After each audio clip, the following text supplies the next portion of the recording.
2024 was an absolutely insane year for artificial intelligence and creative professionals, designers, artists, illustrators, web designers, product designers. AI has changed the game. And 2025 is going to be the year where everything shifts. Everything is about to change. The question is, are you ready?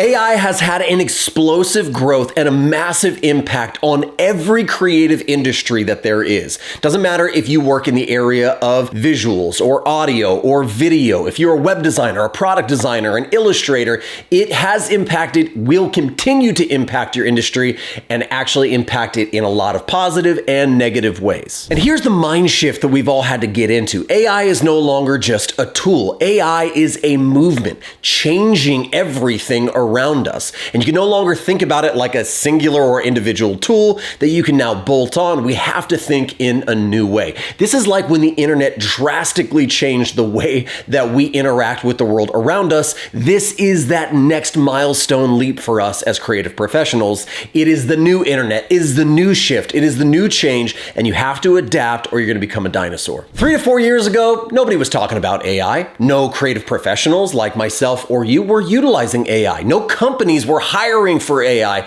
and it was not an integral part of any sort of workflow anywhere. And that might lead you to think that something like ChatGPT popped off and everybody jumped on the bandwagon, but that's not actually true. What actually happened is people were developing, experimenting, and evolving AI in back rooms and shadowy dark places for 10, 15, sometimes 20 years. And that wave finally crested to become what we see now as this new AI revolution. And so while a couple of years ago, nobody was using AI really very much in their everyday creative work, my prediction is that by the end of 2025, 80 to 90% of businesses are going to be implementing AI practices, tools, and procedures and workflows into their everyday work. And that means that we as creatives are going to have to evolve with it, or we're no longer going to be attractive in the creative economy. And you can apply this idea to any category of creative work across the board. If we're talking about video, you're going to have AI-driven practices and tools like Sora into your workflow. If we're talking about image-based things,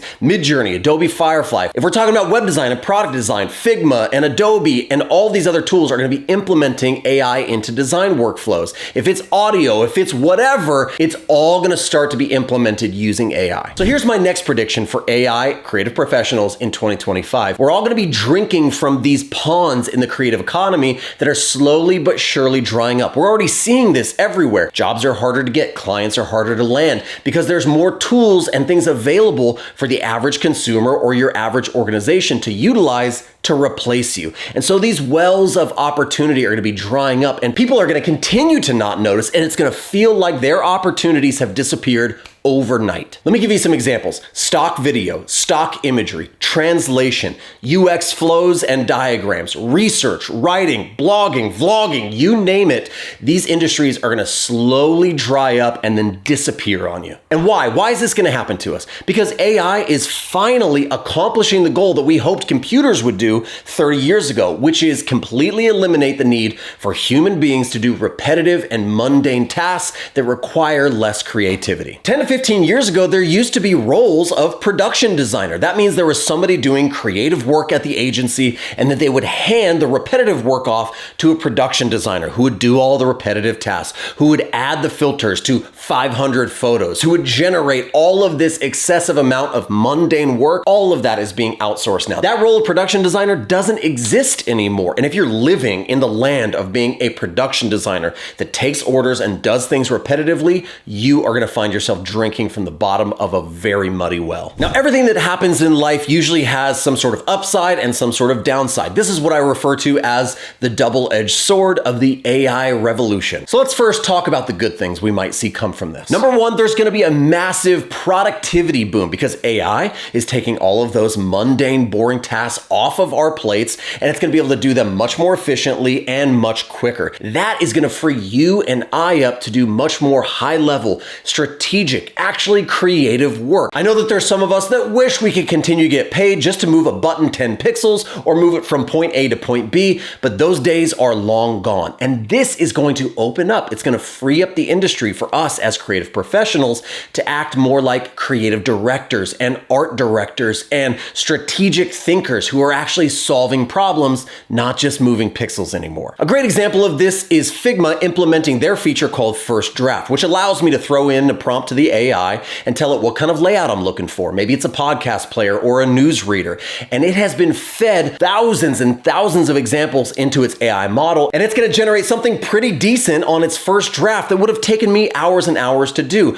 That is mundane mechanical work, and it's not going to be the thing that we get paid for anymore. It's just not. And you might think that that's a bad thing, but now instead of tediously positioning buttons and moving layouts around, we can actually depend on tried and true UI and UX principles that we've learned for years and years and years, and let the AI implement some of the visuals of that and start to solve deeper problems. How the user gets from A to Z, what's the holdup, what's the bottleneck, what's the red route, how are we converting people, how are we helping people, how are we making people stop, smell the roses, get a dopamine hit, and enjoy life. Those are problems that we now will have the opportunity and the time to solve. Now on the flip side of this, increased productivity that hopefully leads to a raise and promotions for all of us to be more strategic thinking, there's going to be increased competition. And that competition is because these tools have made the barrier to entry to do basic things like layouts and color and image generation easier than ever. So the competition is going to rise with it. There's going to be people who are applying for writing jobs and UX copy jobs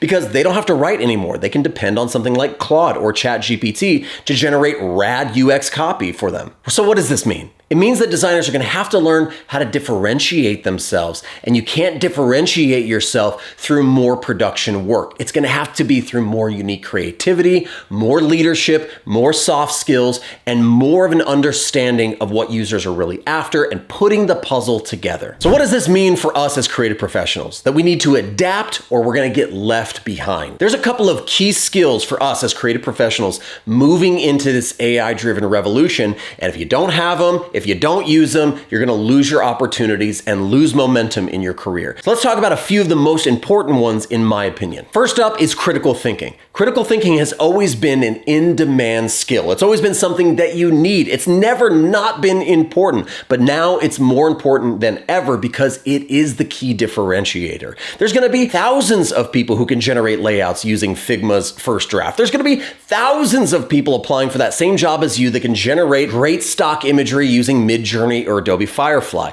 So that's no longer the value that you offer. The value that you offer is a 10,000 foot view that allows you to step back and look at the entire project, the entire issue, and solve at a wider scale to have more impact on the project, the client, or the revenue of the company. Also, there's a really good piece of this that is knowing when an AI-generated solution can and will work and when it doesn't. Not every situation demands a custom, new, completely unique thing. Sometimes the stock thing will work. Knowing how to actually weigh out the needs of that situation is going to be really, really important. Next up, for lack of a better term, is prompt engineering. I hate this term, but I can't think of a better way to describe it. It's your ability to use and leverage these AI platforms and engineer the outcome and the results that you're actually looking for. Do you know how to get there quick? Do you know how to be efficient using these tools? Do you know which tools to use? A lot of this is staying abreast of what's happening in the industry, just like you would with web design trends or the best color palettes or the coolest typography. Now you're going to have to bring into that research and upkeeping process is looking out for cool AI tools that are effective. There's going to be a lot of crap coming out in the AI world because some people are jumping on this bandwagon, but you are going to have to be the person who's able to sift through the white noise and find the gems and leverage those gems in a really productive way. If you can do that, it's going to be very beneficial as we move into this AI revolution. Next up is unique creativity. There has to be a human element in everything we do. As the AI noise rises, human-centered design and human approaches and human touches are going to be the thing that set products apart and companies apart and freelancers apart. And so yes, your unique creative skills need to be highlighted, but they have to be impactful to whatever it is that you're doing. So figuring out how to implement, what to implement, and when to implement your unique creativity is going to be incredibly important in 2025 2025 and beyond. So what should creative professionals do now as we're moving into this AI generation? Well, number one is to stay informed. You need to stay abreast of what's happening in the industry. Now, not only the creative industry, but also the AI industry. And putting these two pieces together with knowledge, information, and good assessment is going to help you stay on top of things and stay attractive to clients and people that are hiring. Number two is up-leveling your skills. This has always been something that creatives have to do. We have to spend our time not only doing the work, but preparing ourselves for what the work looks like in the future, and this is no different. So learn some AI integrated workflows. Learn how to speed up your processes, workflows, make them better, when to add AI, when not to add AI, document, process. All of these things are going to become incredibly important as we move into the future. And lastly, and I think probably the most important, is to focus on what AI can't do and get better at those things. As of the time of this recording, AI can do a ton of things, but there are some things that it's just not doing well, like emotional intelligence or brand strategy or human-centered design, thinking outside of the box. And so if you're not good at those things, start working backwards from the things that AI can't do, master those skills, up-level those skills, and it's going to differentiate you in the creative economy. Artificial intelligence is not here to replace you. It's here to help you get rid of all those mundane things. But if you ignore it, if you turn your back on it, just like the ocean, you're gonna get clobbered and you're gonna be in a world of pain. So instead of turning your back on it and being resistant, use it as a superpower as we move into this next season of the future. But what do you think about AI as we move into 2025? Is it a superpower for you? Are you fearful of it? Drop a comment below and let me know what you think about the AI revolution. If you haven't already, make sure you smash that like button, leave a thumbs up, subscribe to the channel, ring the bell so you know when more videos like this come out to help you in your creative career. I hope you're having an amazing week. I hope you're designing amazing things. Hope you're making amazing things. And I hope you're ready for the future. We'll see you in the next one.